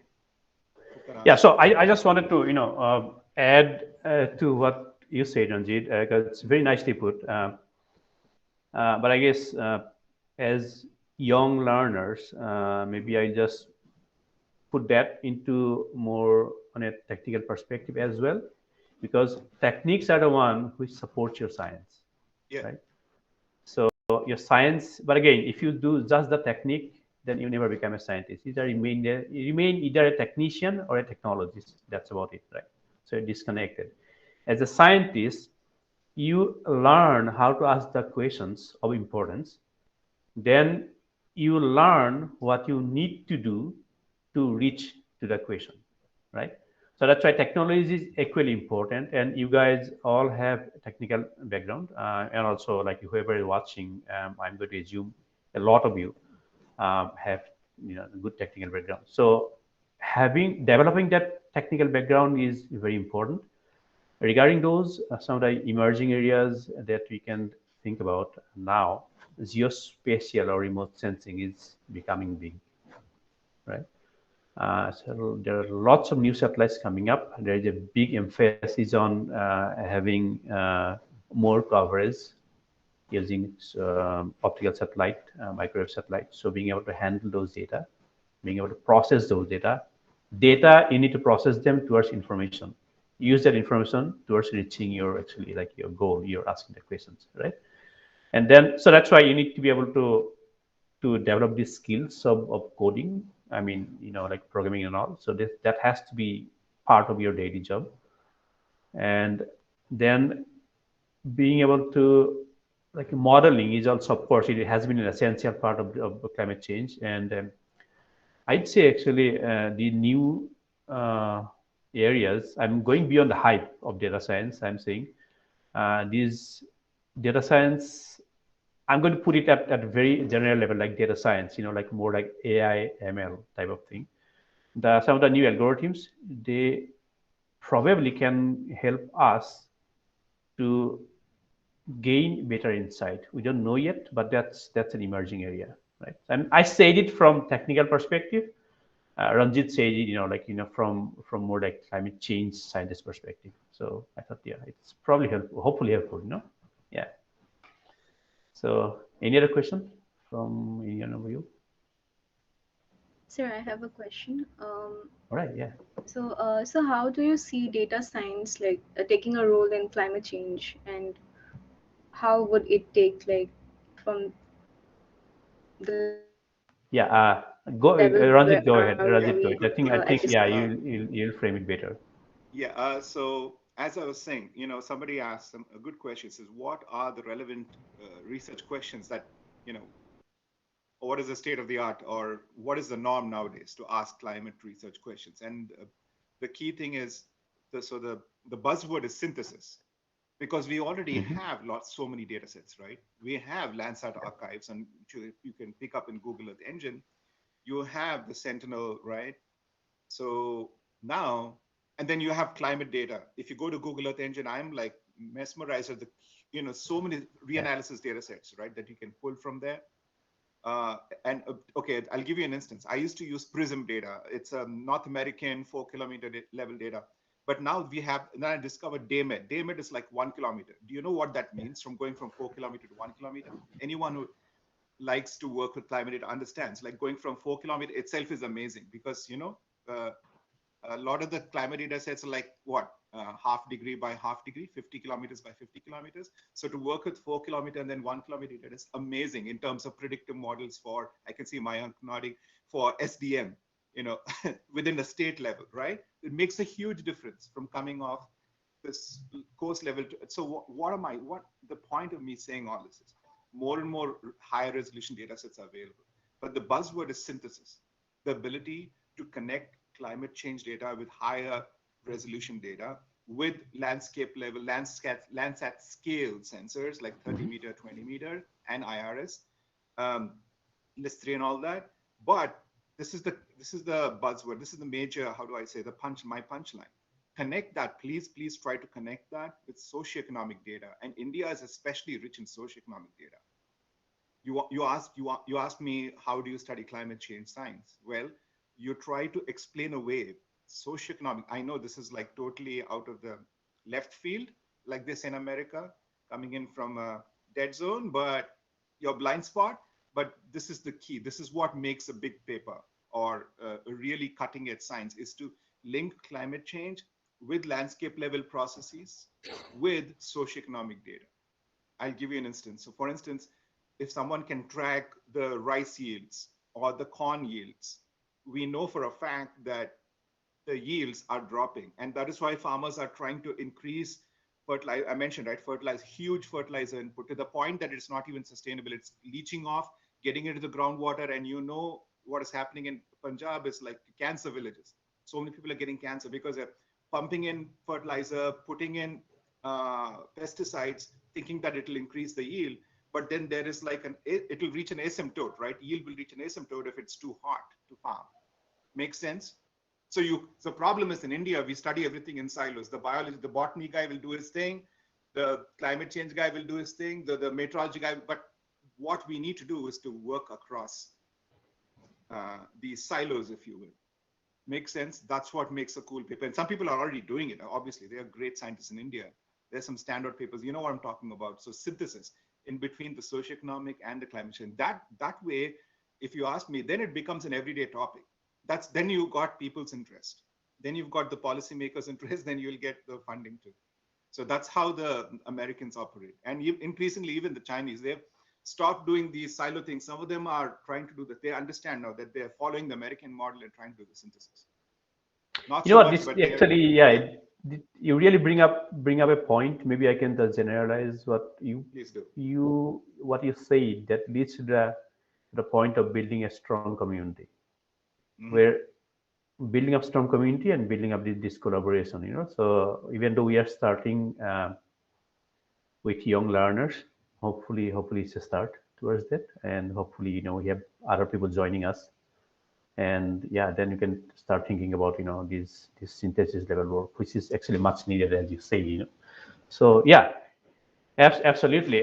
So I think we are kind of nearing our time. So I think probably have time for one more question. I don't know if you guys have one more question. I do. From so here. I have. Yeah, there you go. Okay, got it. Yeah. So what would you say are the main impacts of climate change? Ranjit, go ahead. Yeah. So impacts of climate change in a semi-arid countries or even water-limited countries like India, the major thing, what do we notice? Significant changes in the moisture and temperature regimes, meaning in areas where it used to rain, it's raining less. In areas where it used to rain less, it is raining more. It's hotter when you don't expect it to, or it's very, very hot to the point that it might become uninhabitable in certain areas. And that's troubling. You know what's happening in South India, Madras, too much rain. There's more rain when you need it, and there's less rain in other places. So there you go. Right. Sorry, very simple, very generalized. No, I think actually that's what we kind of talked about this in the beginning of the session when you're not there. So I tried to tell them, saying that it's the drought and fire. Those are two important things. This is what you basically talk about in terms of like data. And so, also is there any other more moisture also? We have more rain when you don't expect it in places you don't expect. Right. Both extremes. So Abhinav, is there any other, maybe one more question you want to pick up from the attendees in there? Something See if you can find a fun question. I think we have covered all the important topics. Like there are questions like they're a bit more technical. So Right, you can actually you send can it to send the them by speakers. you can send them by email, and then I will either me or my students who did the work will Right, and answer. there'll be questions for other two speakers as well. We'll send it, send them by email. Before we close this session, it's not a question to Ranjit. It's actually a Yes. question to you guys. It's not a question to you. It's not between you and me. I just want to hear from you.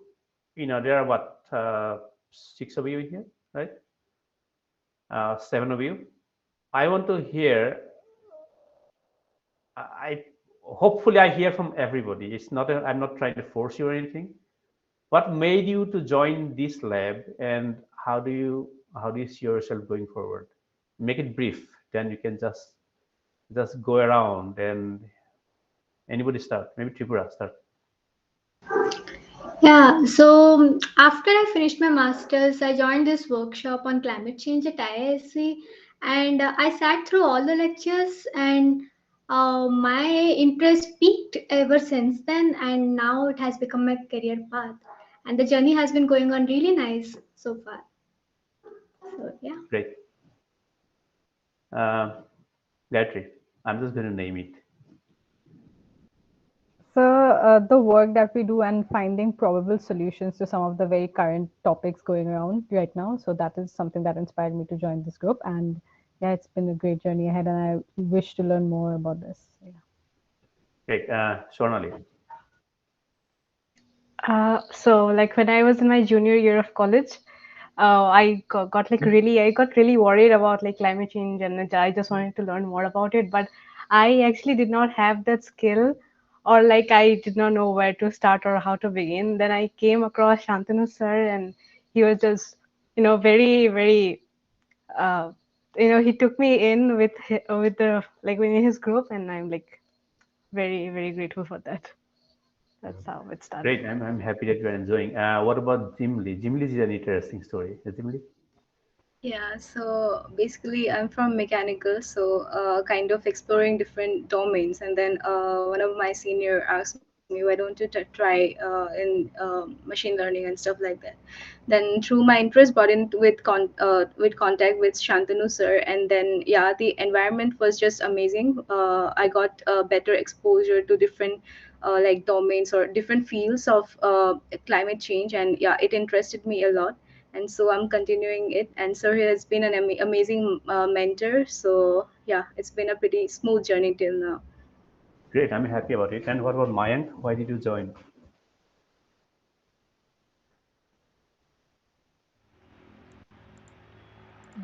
Uh, Am I audible? yeah, you are. Yes. So basically, my motive, I'm from that not that much background from the climatic one, and even don't have experience with machine learning all. But that one thing that fascinates me is the satellite data, basically satellite image. That thing Yeah. fascinated me on the Google Earth engine. Then I contacted the Shantanu sir for this. Maybe I can do a project related to it. And then it's all about the community that encourages me to do that, and also the I would say the climate change and all this interesting thing going on. And basically, it's not just the one thing who is mentoring this lab. Basically, it's about their peers and all the guidance from my I would say co like like co-members of my project. So basically, it's a great experience for me till now. And yes, I will encourage young researchers who are interested in this climate change can join this community as well. Thank you. Great. Yeah. What about Ovinab? Let's hear from you. yeah, so I have always been interested in research. So I'm so dedicated towards research. I did not even take part in my placements. So I'm really paving my path into the research with this community and under the mentorship of Shantanu sir. And he's really open about undergraduate research. Like I applied for at many places for undergraduate research, and mostly got rejected. But Shantanu sir was very open about it, and I'm really glad that I'm part of this community. Yeah, I think it is important to actually start your research in the undergraduate. Okay. So now let me hear from Subrot. How why you got in here? Where do you see yourself going from here? Sure. So during my college days, so I was basically working on deep learning and how its various applications on it. So after I got out of college, and I was actually looking for those domains which I can actually apply deep learning and other like the skills that I had initially, and to have a major impact. So I just got into this group because because Chandran sir is a great mentor first of all. And then while I was going through, like I was just from my initial days, like I just saw that like the climate change is really like was something which actually impacts a large amount of people. So doing something which actually serves I think the entire community. I think that's something which is very important for I think. And somehow if I can apply my skills in something which impacts this huge mass of people, then I think it'll be something very great output will be. So and also I'm really interested in the interdisciplinary research, which as like Dr. Ranjit pointed out that is very important. So that is one of the major like things which actually drives me to be in this group, and this is one of the major things that I have been a part of. And yeah, the experience so far has been amazing. Yeah, that's for sure. Yeah. Yeah, great to hear. The thing is, like in this community, nobody gets paid. Everybody has their own job, or whatever is doing. Everybody is together, just spending their own time to do research, in this space, environmental climate change. So that's an exciting thing itself, because anyone can come in and anyone can leave at any time. But people are, instead of people leaving, actually people are just joining more. So that's an encouraging thing for us. So that's why we decided to have this event. This is again, it's just a start for us. Hope this community grows, and thanks Ranjit for taking the time, right? And so yeah, I mean, we look forward to actually working together and more people. That means connecting the young learners from India, and it doesn't have to be from India. We are starting with India. It might be from other parts of the world as well. As connecting to the mentors, and then it's not really your soft mentoring and mentoring type of thing. We are connecting, we are working together, but we are working towards products, right? We are, because it's as we say, it's a student driven innovation for climate change research. That's what we're trying to do. Thank you again. Thanks to Ranjit. Actually, my huge thanks to Ranjit, and my huge thanks to Kishori and Yuan Lai, who unfortunately couldn't be here today for the live session. But again, really appreciate to you, Ranjit, to Kishori, to Yuan, for taking the time to come and speak to us. We'll be in touch. We'll interact more as we move forward. Thanks to you, all the young people, to make this happen. So having said that, I think we'll end this event for today. But we'll see you all very soon. Stay tuned to our channel. Check out our website. Follow our LinkedIn page, and basically follow us. And like get in touch if you want to do something in this space. Thank you very much.